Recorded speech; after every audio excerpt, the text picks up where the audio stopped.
Assalamualaikum teman-teman. Perkenalkan, aku Dewa Mareta dari kelompok 2 kelas 1D sebagai moderator dan narator.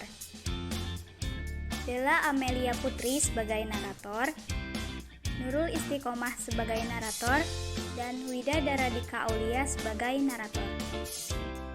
Data dan skala statistika dasar. Data itu apa sih? Data yaitu bahan mentah yang perlu diolah sehingga menghasilkan informasi atau keterangan, baik kualitatif maupun kuantitatif yang menunjukkan fakta. Ada beberapa data berdasarkan sifat. Yang pertama yaitu data kualitatif, yaitu data yang berhubungan dengan kategori, yang berwujud pertanyaan atau kata-kata. Contohnya, harga minyak turun, harga dolar naik, laut ini dalam sekali, dan lain-lain. Yang kedua, data kuantitatif, yaitu data yang berwujud angka-angka. Contohnya, penghasilan agen sembako sebesar 2 miliar per tahun. Penerimaan PNS tahun ini sebanyak 100 orang, dan lain-lain. Data berdasarkan sumbernya. Yang pertama ada data primer. Data yang diperoleh langsung pihak yang diperlukan datanya. Misalnya, mewawancarai petani untuk meneliti hasil panen. Yang kedua, ada data sekunder. Data yang tidak diperoleh langsung dari pihak yang diperlukan datanya. Misalnya, pada penelitian menggunakan data statistik yang berasal dari surat kabar atau media lainnya. Berikutnya yaitu ada data berdasarkan skala pengukurannya. Yang pertama ada data nominal. Data yang tidak ada perbedaan derajat yang lebih tinggi dan yang lebih rendah. Misalkan, jenis kelamin antara perempuan dan laki-laki, di mana laki-laki itu belum tentu lebih tinggi daripada perempuan, begitu pula sebaliknya. Yang kedua ada data ordinal, data yang memiliki perbedaan derajat lebih tinggi dan lebih rendah. Misalnya, pendidikan, di mana pendidikan perguruan tinggi itu lebih tinggi daripada SMA, dan sebaliknya, pendidikan SMA lebih rendah daripada perguruan tinggi. Berikutnya yaitu yang ketiga, data interval, data yang berupa angka-angka yang di dalamnya dapat dilakukan operasi matematika serta urutan antara satu data dengan data lainnya mempunyai rentang yang sama. Materi selanjutnya adalah skala. Apa itu skala? Skala atau skala pengukuran digunakan untuk mengklasifikasikan variabel yang akan diukur, supaya tidak terjadi kesalahan dalam melakukan analisis data dan langkah penelitian selanjutnya. Skala dibagi menjadi 4, yaitu skala nominal, skala ordinal, skala interval, dan skala rasio. Yang pertama ada skala nominal. Skala nominal yaitu skala yang disusun menurut jenis atau fungsi bilangan hanya sebagai pembeda suatu karakteristik lainnya. Contohnya itu bisa kita ketemukan di buku absen. Paling bawah biasanya terdapat angka-angka kategori jenis agama. 1 untuk Islam, 2 untuk Kristen, 3 untuk Hindu, dan lain-lain. Skala ini digunakan untuk mengkategorikan sesuatu, dan skala ini tidak dapat dioperasikan dalam operasi matematika. Kedua ada skala ordinal. Skala ordinal yaitu skala yang diurutkan dari jenjang terendah ke jenjang tertinggi, ataupun sebaliknya. Skala ordinal sudah memiliki nilai tertentu, jadi fungsi bilangan bukan lagi sebagai pemisah kategori, tapi sudah bisa untuk pengurutan suatu kategori, misalkan yaitu kelas atau mengukur tingkat prestasi kerja. Yang ketiga ada skala interval, yaitu skala yang menunjukkan jarak antara suatu data dengan data lainnya dan mempunyai bobot yang sama. Contohnya, menghitung skor IQ, menghitung temperatur atau suhu, dan interval pada jam, menit, detik. Yang keempat ada skala rasio. Skala rasio yaitu skala pengukuran yang mempunyai nol mutlak dan mempunyai jarak yang sama. Contohnya, umur manusia dan ukuran timbangan tidak memiliki nol negatif. Artinya, manusia tidak mungkin berumur di bawah nol dan seseorang harus memiliki timbangan di atas nol. Skala rasio itu adalah skala paling tinggi kualitasnya daripada skala-skala yang lainnya. Para ahli sosiologi membedakan dua tipe skala pengukuran menurut gejala sosial yang diukur. Yang pertama ada skala sikap. Bentuk-bentuk skala sikap yang perlu diketahui dalam melakukan penelitian.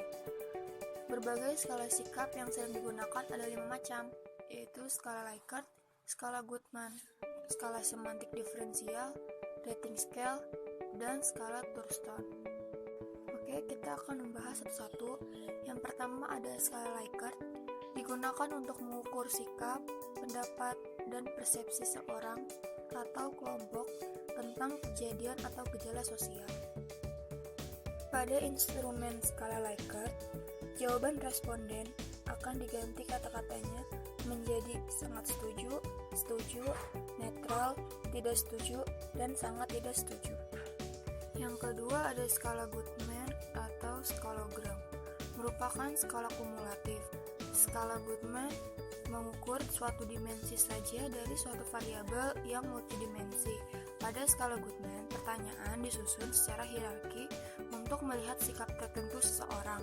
Jika seseorang menyatakan tidak pada suatu pertanyaan, maka ia akan menyatakan lebih dari tidak terhadap pertanyaan berikutnya. Misalkan, apakah Anda lapar? Pertanyaan yang kedua, apakah Anda menginginkan suatu makanan? Jika responden menjawab pertanyaan pertama dengan tidak lapar, maka pertanyaan selanjutnya dia akan menjawab tidak ingin makanan.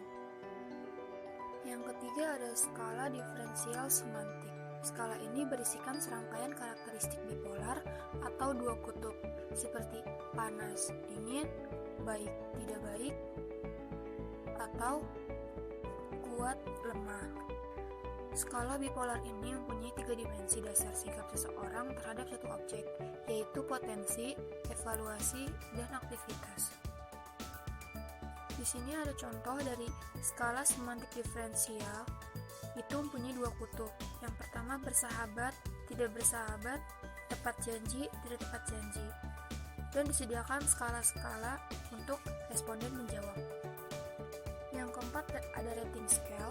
Rating scale yaitu data mentah yang dapat berupa angka kemudian ditafsirkan dalam pengertian kualitatif.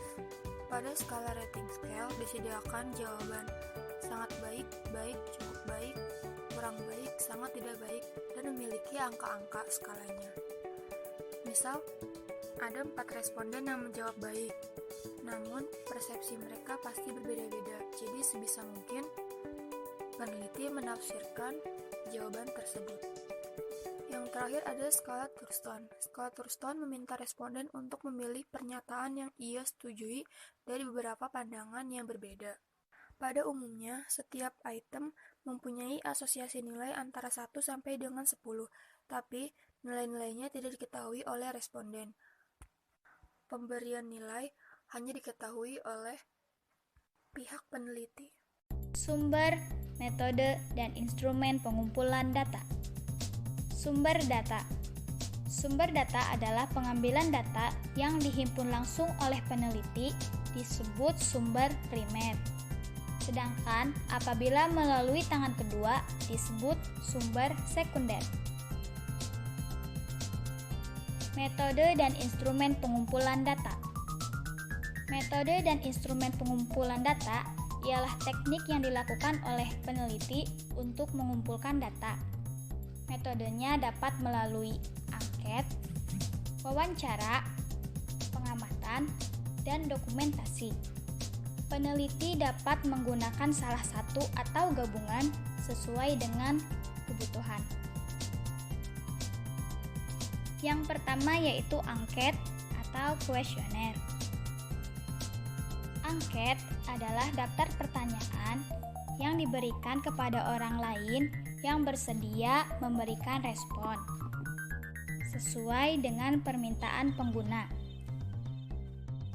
Tujuan penyebaran angket ialah Mencari informasi yang lengkap mengenai suatu masalah dari responden tanpa merasa khawatir bila responden memberikan jawaban yang tidak sesuai dengan kenyataan dalam pengisian daftar pertanyaan.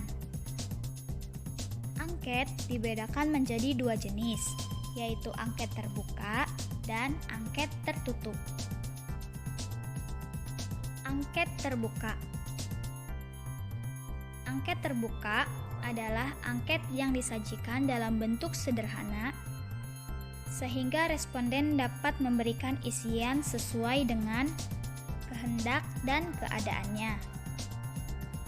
Angket tertutup adalah angket yang disajikan dalam bentuk sedemikian rupa sehingga responden diminta untuk memilih satu jawaban yang sesuai dengan karakteristik dirinya dengan cara memberikan tanda silang atau tanda checklist. Yang kedua yaitu wawancara. Wawancara adalah suatu cara pengumpulan data yang digunakan untuk memperoleh informasi secara langsung dari sumbernya. Ada beberapa faktor yang akan mempengaruhi arus informasi dalam wawancara, yaitu pewawancara, responden, pedoman wawancara, dan situasi wawancara. Yang ketiga yaitu pengamatan atau observation. Observasi yaitu melakukan pengamatan secara langsung ke objek penelitian untuk melihat dari dekat kegiatan yang dilakukan. Yang keempat yaitu tes. Tes sebagai instrumen pengumpulan data. Tes adalah serangkaian pertanyaan atau latihan yang digunakan untuk mengukur keterampilan, pengetahuan, intelijensi, kemampuan, atau bakat yang dimiliki oleh individu atau kelompok. Berikut yang terakhir, yang kelima, yaitu dokumentasi. Dokumentasi adalah memperoleh data langsung dari tempat penelitian, meliputi buku-buku yang relevan, peraturan-peraturan, laporan kegiatan, foto-foto, film dokumenter, dan data yang relevan. Yang terakhir yaitu penelitian. Materi selanjutnya adalah langkah-langkah pengolahan data. Langkah-langkah pengolahan data terbagi menjadi 4. Langkah yang pertama adalah penyusunan data. Data yang sudah ada perlu dikumpulkan semua agar mudah untuk mengecek apakah semua data yang dibutuhkan sudah terekap semua atau belum.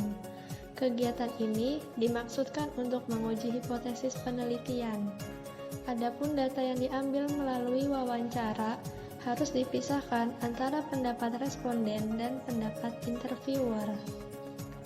Langkah yang kedua adalah klasifikasi data. Klasifikasi data merupakan usaha menggolongkan, mengelompokkan, dan memilah data berdasarkan pada klasifikasi tertentu yang telah dibuat dan ditentukan oleh peneliti. Langkah yang ketiga adalah pengolahan data. Pengolahan data dilakukan untuk menguji hipotesis yang telah dirumuskan.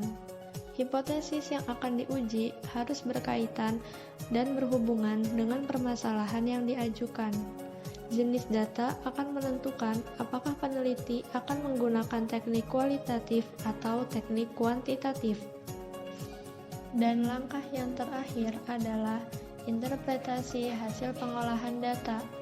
Tahap ini menerangkan setelah peneliti menyelesaikan analisis datanya dengan cermat, kemudian langkah selanjutnya peneliti menginterpretasikan hasil analisis akhirnya. Peneliti menarik suatu kesimpulan yang berisikan intisari dari seluruh rangkaian kegiatan penelitian dan membuat rekomendasinya. Sekian video materi data dan skala dari kelompok 2. Jika ada kekurangan dan kesalahan, kami mohon maaf. Terima kasih. Wassalamualaikum warahmatullahi wabarakatuh.